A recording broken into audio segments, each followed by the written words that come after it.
is more, there is more.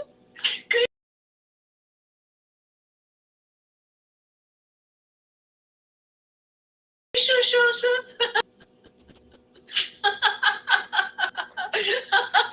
Hare Krishna, Krishna Krishna, Hare Rama, Rama Rama, Hare Krishna, Krishna Krishna Krishna, Hare Rama, Rama Rama, Hare Krishna, Krishna Krishna Krishna, Hare Rama, Rama Rama, Hare Krishna, Krishna Krishna Krishna, Hare Rama, Rama Rama, Hare Krishna, Krishna Krishna Krishna, Hare Rama, Rama Rama, Hare Krishna, Krishna Krishna Krishna, Hare Rama, Rama Rama, Hare Krishna, Krishna.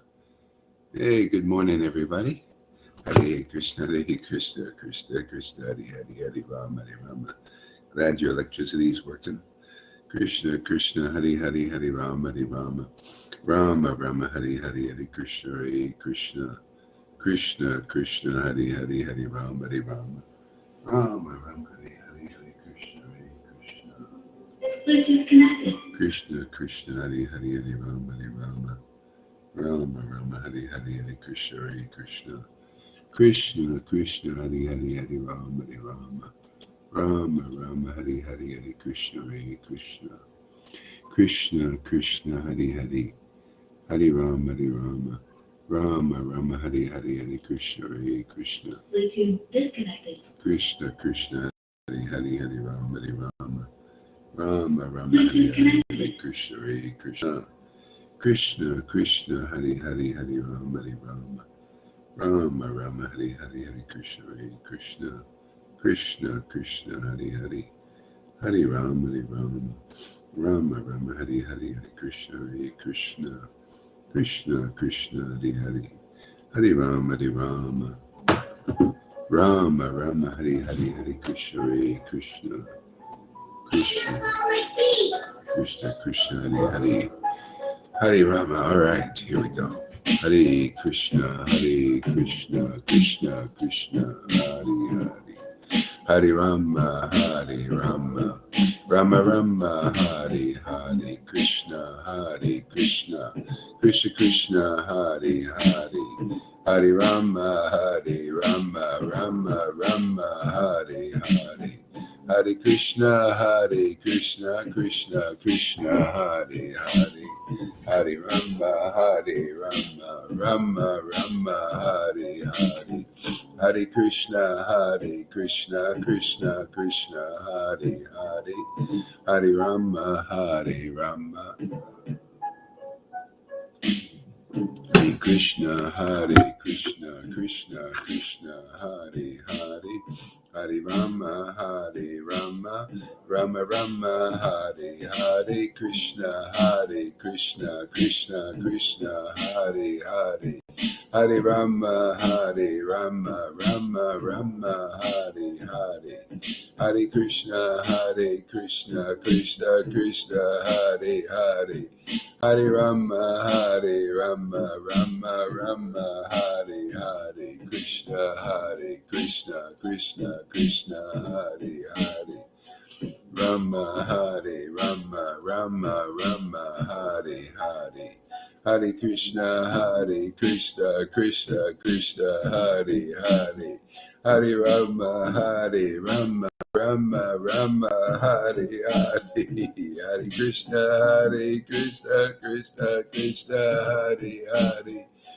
Rama, Rama, Hare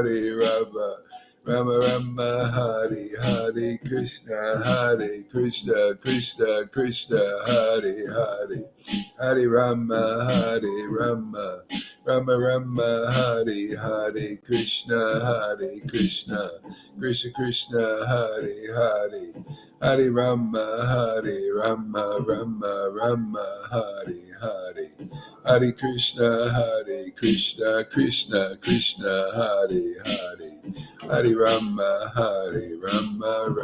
Rama, Hare Hare Krishna, Krishna Krishna, Hare Hare, Hare Rama, Rama Rama, Hare Hare, Hare Krishna, Krishna Krishna, Hare Hare, Hare Rama, Rama Rama, Hare Hare Krishna,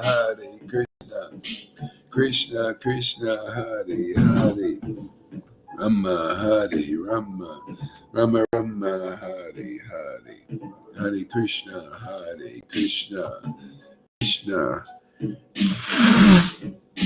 Krishna, Krishna Krishna, Hare Hare, Hare Rama, Rama Rama, Hare Hare, Hare Krishna, Krishna Krishna, Hare Hare, Hare Rama, Rama Rama, Hare Hare, Krishna, Krishna Krishna, Hare Hare, Hare Rama, Rama Rama, Hare Hare, Krishna, Krishna Krishna, Hare Hare, Hare Rama, Rama Rama, Hare Krishna, Krishna Krishna, Hare Hare, Hare Rama, Rama Rama, Hare Hare, Hare Krishna, Krishna Krishna, Hare Hare, Hare Rama, Rama Rama, Hare Hare, Krishna, Krishna Krishna, Hare Hare, Hare Rama, Rama Rama, Hare Hare, Hare Krishna, Krishna Krishna, Hare Hare, Hare Rama, Rama Rama, Hare Hare, Krishna Krishna, Hare Hare, Hare Rama, Rama Rama, Hare Hare, Hare Krishna, Krishna Krishna, Hare Hare, Hare Rama, Rama Rama, Hare Hare, Hare Krishna, Krishna Krishna, Hare Hare, Hare Rama, Rama Rama, Hare Hare, Hare Krishna, Krishna Krishna, Hare Hare, Hare Rama, Rama Rama, Hare Hare, Hare Krishna, Krishna Krishna, Hare Hare, Hare Rama, Rama Rama, Hare Hare, Krishna, Krishna Krishna, Hare Hare, Hare Rama, Rama Rama, Hare Hare, Hare Krishna, Krishna Krishna, Hare Hare, Hare Rama, Rama Rama, Hare Hare, Hare Krishna, Krishna Krishna, Hare Hare, Hare Rama, Rama Rama, Hare Hare, Hare Krishna, Krishna Krishna, Hare Hare, Hare Rama, Rama Rama, Hare Hare, Krishna, Krishna. Hare Krishna, Krishna Krishna, Hare Hare, Hare Rama, Rama Rama, Hare Hare, Krishna, Krishna Krishna, Hare Hare, Hare Rama, Rama Rama, Hare Hare, Hare Krishna, Krishna Krishna, Hare Hare, Hare Rama, Rama, Hare Hare, Hare Krishna, Krishna Krishna, Hare Hare, Hare Rama, Rama, Hare Hare, Hare Krishna, Krishna Krishna, Hare Hare, Hare Rama, Rama, Hare Hare, Hare Krishna, Krishna Krishna, Hare Hare, Hare Rama, Rama Rama, Hare Hare, Hare Krishna, Krishna Krishna, Hare Hare.